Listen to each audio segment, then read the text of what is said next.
Hello students, मैं आज आपके लिए क्लास 10th का third chapter pair of linear equations in two variables लेकर आई हूँ। आप सभी लीनियर इक्वेशंस पहले छोटी क्लासेस में पढ़ चुके हैं। मैं उसको और एक्सप्लेन कर देती हूँ। लीनियर इक्वेशंस वो अलजेब्रिक एक्सप्रेशंस होते हैं जिसमें वेरिएबल की मैक्सिमम पावर 1 होती है, जैसे कि 2x + 5 = 9। ये आपके पास लीनियर इक्वेशन का एग्जाम्पल हुआ जिसमें x वेरिएबल है और 2, 5 और 9 जो है वो कांस्टेंट है। वेरिएबल्स वो होते हैं जिनकी वैल्यूज़ चेंज होती रहती हैं, बट जो हमारा चैप्टर है वो है लीनियर इक्वेशंस इन टू वेरिएबल्स। यहाँ पे 2 वेरिएबल की बात की जा रही है, इसीलिए जो हमारा होगा वो हो जाएगा 2x + 5y = 9। ये हमारे पास एग्जाम्पल हुआ linear equation in two variables. इसमें हम 2 वेरिएबल्स यूज़ कर रहे हैं।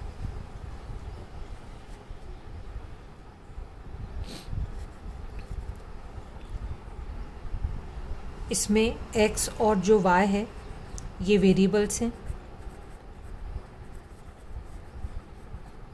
और जो 2, 5 और 9 है वो कांस्टेंट है। इसका एक जनरल फॉर्म होता है linear equation in two variable का, ax + by + c = 0। x और y आपके वेरिएबल हो गए। जो a और b है वो नॉट इक्वल टू 0। ये a, b, c real numbers हैं और जो 0 को c तो 0 के इक्वल हो सकता है, बट a और b 0 के इक्वल नहीं होना चाहिए।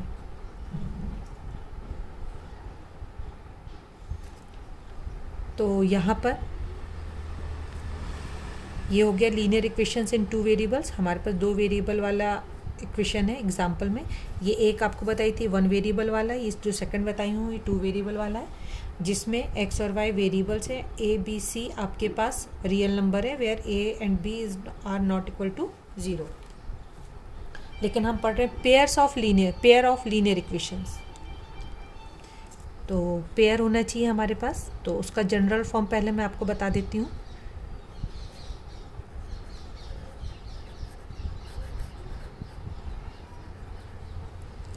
a1x + b1y + c1 = 0, a2x + b2y + c2 = 0। ऐसे आपके पास पेयर में लीनियर इक्वेशंस होंगे। एग्जाम्पल देखेंगे आप।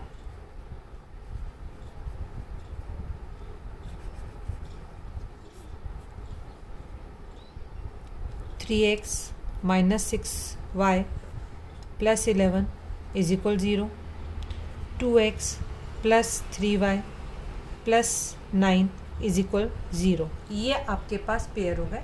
अगर हम इसको कंपेयर करते हैं जनरल फॉर्म से, तो ये आपके पास इक्वेशन फर्स्ट है, ये आपके पास इक्वेशन सेकंड है। तो a1 = जिसको फर्स्ट इक्वेशन को हम फर्स्ट जनरल फॉर्म से कंपेयर करेंगे तो a1 = आपका 3 आएगा, b1 = आपके पास -6 एंड c1 = हमारे पास 11 आएगा। a2 = सेकेंड इक्वेशन को हम सेकेंड जनरल फॉर्म से कंपेयर कर रहे हैं, a2 = 2, b2 = 3 एंड c2 = 9 है। इस टाइप से हमें a1, b1, c1 और a2, b2, c2 फाइंड होते हैं। ये हो गया हमारे पास पेयर ऑफ लीनियर इक्वेशन के इन टू वेरिएबल्स के एग्जाम्पल। अब इसको सॉल्व करने के लिए मेथड होती है। तो मेथड इसमें 2 टाइप की होती हैं।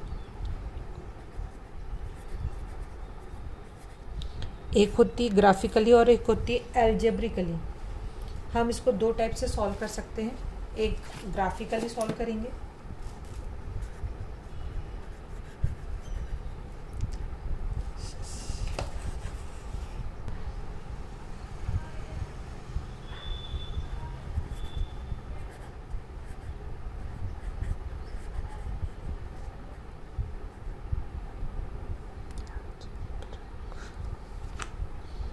ये 2 मेथड होती है। तो मैं आपको पहले ग्राफिकल मेथड एक्सप्लेन करूँगी। और उसके बाद फिर आएगी अलजेब्रिक मेथड। तो ग्राफिकल मेथड में आपको बताने जा रही हूँ।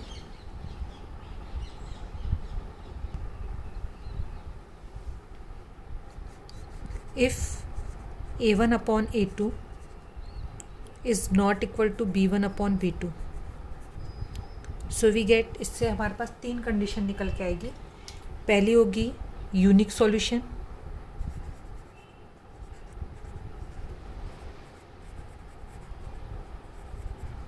एक इससे कंक्लूजन निकला। दूसरा होगा इंटरसेक्टिंग लाइन,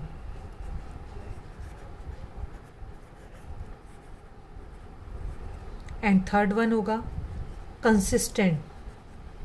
कंसिस्टेंट का मतलब होता है कि जिसका जो इक्वेशन का सॉल्यूशन पॉसिबल होता है, निकल सकता है, उसको हम कहते हैं कंसिस्टेंट। आपके पास अगर इस टाइप का रेशियो मिलता है, if a1 upon a2 is not equal to b1 upon b2, तो हम कहते हैं उसका यूनिक सॉल्यूशन होगा। इंटरसेक्टिंग लाइन्स होगी। इंटरसेक्टिंग लाइन का ग्राफ इस टाइप से बनेगा और दोनों लाइन L और M जिस पॉइंट पर इंटरसेक्ट करेगी वहाँ पर उससे निकलता है यूनिक सॉल्यूशन। इसका एक एग्जांपल मैं आपको बता रही हूँ। 3x, जैसे आपके पास एग्जांपल है 3x plus 2y plus 5 is equal 0, and second equation है इसका 2x minus 3y is equal plus 7 is equal 0। तो आप यहाँ पर a1 b1 c1 a2 b2 c2, तो a1 और a2 का रेशियो लेंगे। तो a1 की वैल्यू है 3 और a2 की वैल्यू है 2, तो 3/2। अब b1 और b2 का रेशियो लेंगे। b1 upon b2 is equal है आपके पास b1 है 2 एंड b2 है -3। देखिए, कंपेयर करिए, तो आपको क्या इससे मिला कि a1 अपॉन a2 की वैल्यू 3/2 है, b1 b2 की वैल्यू 2 अपॉन -3 है। So a1 upon a2 is not equal to b1 upon b2। तो ऐसा रेशियो जब आपको मिलेगा कि एक 3/2 आ रहा है और एक 2/-3 आ रहा है, दोनों अनइक्वल आएंगे, तो यूनिक सॉल्यूशन इंटरसेक्टिंग लाइन्स हो सकती है और उसको कंसिस्टेंट कहते हैं। सेकंड है आपके पास if a1 upon a2 is equal b1 upon b2 is equal c1 upon c2। अगर तीनों रेशियो इक्वल आते हैं तो यहाँ पर हमारे पास फिर 3 कंक्लूजन आएंगे। फर्स्ट आएगा आपका मैनी सॉल्यूशन,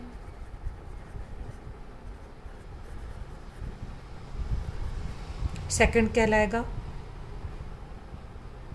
कोइंसिडेंट लाइन,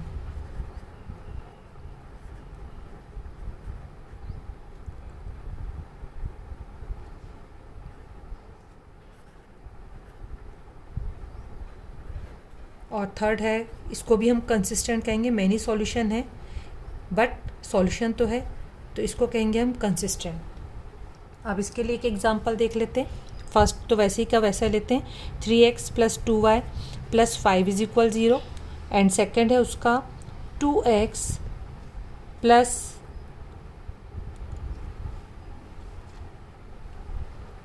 यहाँ पे मैं 6 कर रही हूँ, 6x plus 4y plus 10 is equal 0।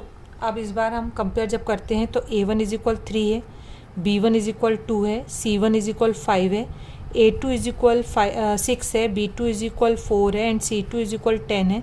तो a1 अपॉन a2 जब हमारे पास आएगा तो ये होगा 3/6, 3 1 ज़ा 3 2 ज़ा 1/2। b1 upon b2 is equal 2/4, 2 1 ज़ा 2 2 ज़ा, and c1 upon c2 is equal 5/10, ये कट हुआ तो 1/2 आ गया। तो देखेंगे यहाँ पर हमारे पास a1 अपॉन a2 का रेशियो भी 1/2 है, b1 b2 का भी रेशियो 1/2 है, एंड c1 c2 का भी रेशियो 1/2 है। तो ये यहाँ पर आपको मिल गया a1 upon a2 is equal b1 upon b2 is equal c1 upon c2। तो इसमें आपको मैनी सॉल्यूशन मिलेगा और कोइंसिडेंट लाइन।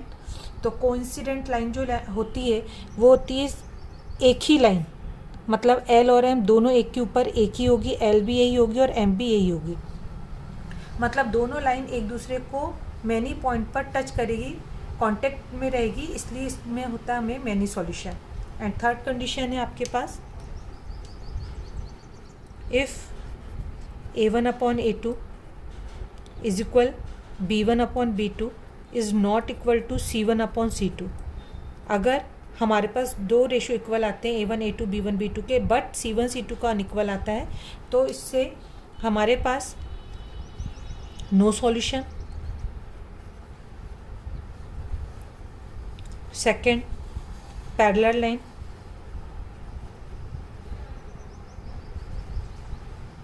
और थर्ड है इनकंसिस्टेंट।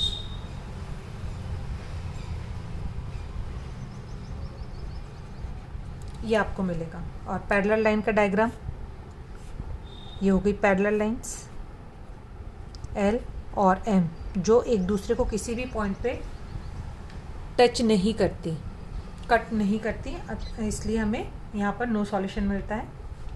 अब इसका एग्जांपल देख लेते हैं। ये हुआ आपका फर्स्ट कंडीशन का, ये सेकंड है, और ये थर्ड का बता रही हूँ। 3x + 2y + 5 = 0 है। सेकंड उसका ले रहे हैं 6x + 4y - 12 = 0। फिर हम कंपेयर करेंगे A1 = 3, B1 = 2 and C1 = 5, A2 = 6, B2 = 4 and C2 = -12 है। टेक रेशो A1/A2 = 3/6, 1 ज़ा 2 ज़ा। B1/B2 = 2/4, 2 1 ज़ा 2 2 ज़ा, 1/2 इसका भी आ गया। C1/C2 = आ गया हमारे पास 5/-12। तो आपको ये दिख रहा होगा कि ये 1/2 आया रेशो, ये भी 1/2 है, बट ये 5/-12 है। इट मीन्स हमें रेशो कैसे आया, A1/A2 = B1/B2, ये दोनों सेम आए हैं, बट जो C1 और C2 का रेशियो है वो अनइक्वल है। So we get no solution, और इसमें पैरेलल लाइन ग्राफ में बनती है, और इसको हम कहते हैं inconsistent.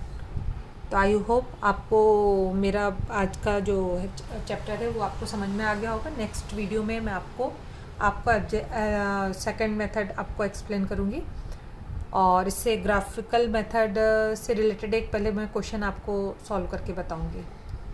Okay, bye, thank you.